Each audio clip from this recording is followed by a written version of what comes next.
Guys, what is going on? Welcome back to another review from the Neurology channel. My name is Mohamed, and today we're going to be taking a look at the JVC HA-RX700, and those are some precision headphones from JVC.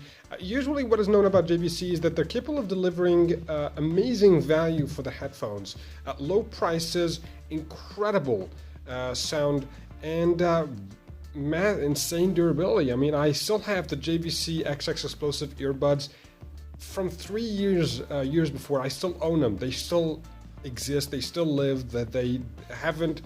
Nothing have gone wrong with these headphones. They still work just as day one, which is incredible. So not only are they cheap, not only do they have incredible sound, they're also extremely durable. JVC really have been one of the best manufacturers when it comes to headphones, mainly due to affordability, because it just means that you don't have to break the bank and get some of the most expensive headphones out there in order to get a decent sound experience. So those are their answer to studio monitors. This is their example of it. And so those are our precision headphones, which means these things aim to be as much accurate as possible when it comes to audio performance, meaning you're going to find the frequency pretty flat. You're not going to find any modifications, any changes in the frequency, no exaggerated bass, no exaggerated treble, just pretty much a very flat line when it comes to frequency. Everything is balanced, everything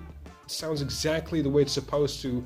And surprisingly, when we're talking about studio headphones, usually they should come at nothing less than $100. And for when I think of the cheapest examples of $100 studio headphones, I would think of the ATH M40 or the SRS 440X. And those are, I think, the closest examples to studio headphones or studio monitors that would come at around $100. This is actually very close to the level of performance these headphones would actually offer at $60. That's almost half the price of those ridiculously expensive headphones. And yeah, again, JVC just knocks it out of the park when it comes to pricing. I personally got these headphones for around $20. I really just had a lot of doubts when it comes to, you know, how the fact that these things are original or are they authentic or something. I thought they were cheap knockoffs. I had to check several times before actually making sure that these things were actually the real deal. So yeah, you could get them for as low as $20, which is fantastic. Yeah, I got them here in Egypt for about $200, 200 pounds, which is the equivalent of $20, which is pretty cool. And those don't exist in Egypt, so yeah, maybe you could find them on other websites like OLX or something. So yeah, these are definitely hard to come by in Egypt, but you could find them easily in Amazon and eBay and all those websites. So let's get to the design. These things are, as the camera makes it look like, these things are absolutely massive. I mean, they're enormous. They kind of remind me of the headgear, the noise isolating headgear that we use down in shooting galleries or shooting ranges, because they're absolutely enormous. Or the guy who guides the planes with those big glowing orange sticks. He's got this massive noise isolating headgear on top of his head. Yeah, this is exactly similar, and you're going to look absolutely ridiculous wearing those headphones on top of your head. People are going to look twice and probably even laugh because of how enormous these headphones are. That said, I don't know, I think they do look a bit decent. I think, you know, most studio headphones aren't very attractive in terms of the, you know, design they have. This is, I don't know, I believe this is the least obnoxious looking studio headphones I've seen, the least serious ones. I think, you know, JVC kind of took a little bit, you know, was a bit loose when it comes to the design. It just, you know, it seems like maybe those could be some normal headphones in a way. So the design is a bit, before I get to the design, let's just mention a bit about specs. Let's talk a bit about the specs. These got 50 millimeter neodymium driver units and a ring port structure. Those also weigh about 1.4 pounds of weight, which makes them relatively heavy, although that never really bothered me. More on that later. And a 3.5 meters cord with gold-plated plug. It's a massive cord. I even keep it still coiled because it's just a huge cord, just really, really, really lengthy. It's just one of the tallest ones one of the lengthiest ones I've had, and I just never had to use it. Just keep it in that form because it's extremely lengthy. But I guess this could be some sort of a positive, I guess. And a 6.3 millimeter plug, like most precision headphones, they do come with a 6.3 millimeter plug adapter, which is pretty good for studio equipments. And that's it. So this is not a completely closed design. As you can see, there's a bit of an opening. As you can see, there's a bit of an opening around the exterior of the headphones, and yeah, that's because it's semi-closed. There's a bit of an opening, just a little bit of an opening, just kind of give more structure to the sound, just make it a bit more open. And I don't know, kind of give a bit of a performance, the performance aspect that's a little bit similar to the open back headphones. So it's kind of a mixture between both. It kind of gives you the same performance as closed back headphones and just a little bit of open back headphones, just a little bit. Don't buy this expecting it to be, an open back headphone. Don't expect it to give the same performance. Don't expect to have the same wide dynamic range of these headphones and be able to kind of like locate all the instruments and all that stuff. Just buy it as a closed headphone. And you wouldn't expect it as well to have the same noise isolation as other closed back headphones, although it does a pretty good job. I gotta be honest, I was never really bothered with any external noises. It does a pretty decent job when it comes to noise isolation, so that's not really going to be a problem. You can see the letters here. This is concave and this is convex here with the left and right. Just kind of be able to get your bearings around which one is left and which one is right. Also, there's braille symbols here on both sides, 3 dots and 4 dots. For even people with vision impairments, just be able to kind of get their bearings around the headphones. I think it's a really nice touch for these headphones. And you get these metal adjusters. They're really, really solid. A bit hard to adjust, but that's, I don't know, I guess they're really well-made, very well-constructed headphones. These things feel like they're built like a tank. They can really take a few hits. Again, JVC never disappointed me in terms of durability. I think these things will live on like a tank. They would not they will not die anytime soon.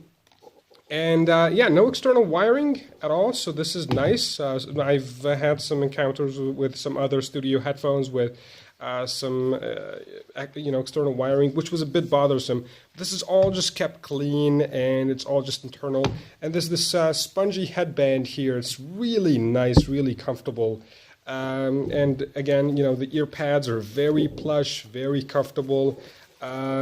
They kind of make my ears warm. The top headband, as well as the ear pads, they kind of make my ears sweaty. But I don't know. I was never bothered by this. I think these headphones overall, in terms of design, yes, they do look absolutely ridiculous, massive in terms of the form factor, but I think they're decent. I think the design in itself is serviceable, and when it comes to comfortability, which I think is the most important factor about the design, these things are some of the most comfortable headphones I've ever had, ever.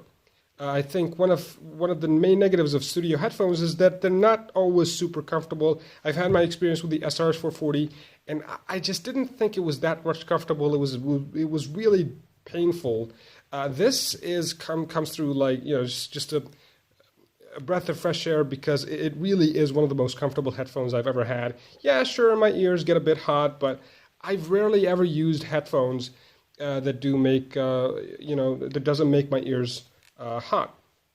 So yeah, and in terms of design, it works. It's decent. You're gonna look a little bit ridiculous, so if you're a bit conscious about how you look when you're going outside, I wouldn't recommend having these with you outside. So the pricing is $60. I think $60. I think it's a really decent price point. I think these things are actually able to compete above their price class. For $60, you have headphones that could actually compete with some of the $100 priced headphones, even $150 priced headphones. These things, yes, could go up against the Shure SRS440, they could go up against the Audio-Technica AT-HM50X.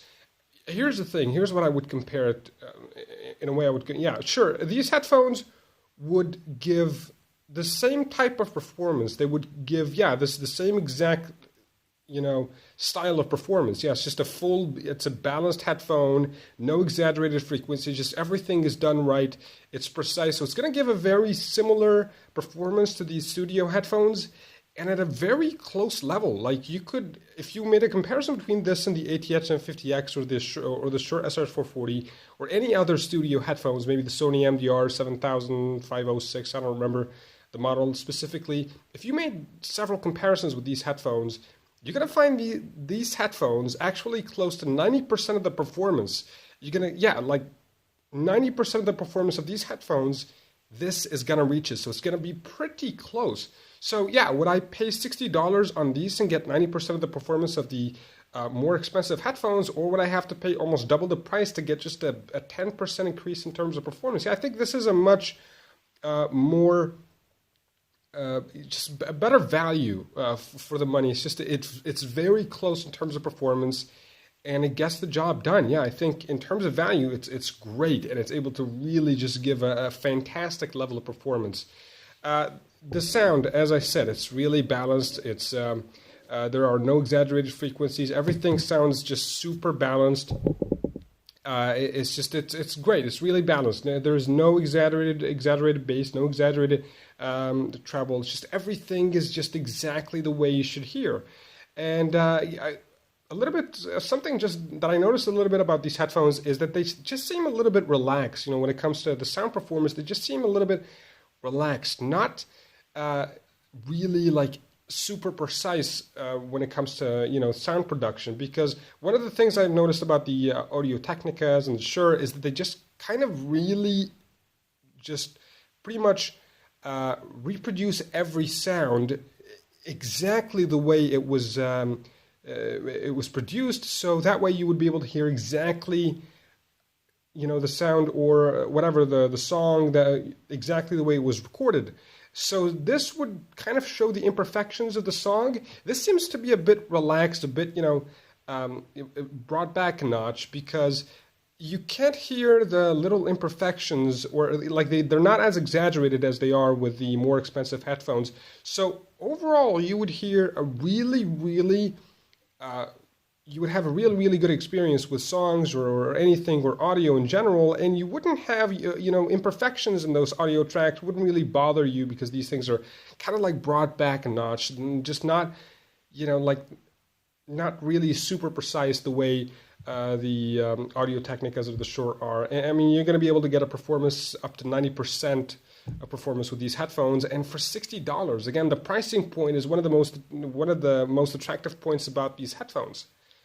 And I really don't have any complaints about these headphones, you know, except for the cord. It's just it's massive. It's just, it goes on and on, and of course it's you know, it's just 3.5 millimeter gold-plated tip, which is really nice. But you know, the cord is really lengthy, and it's not removable. So just in case if anything happened to the cord, yes, the headphones are dead. But again, these things are built like a tank. I highly doubt anything would ever happen to these headphones.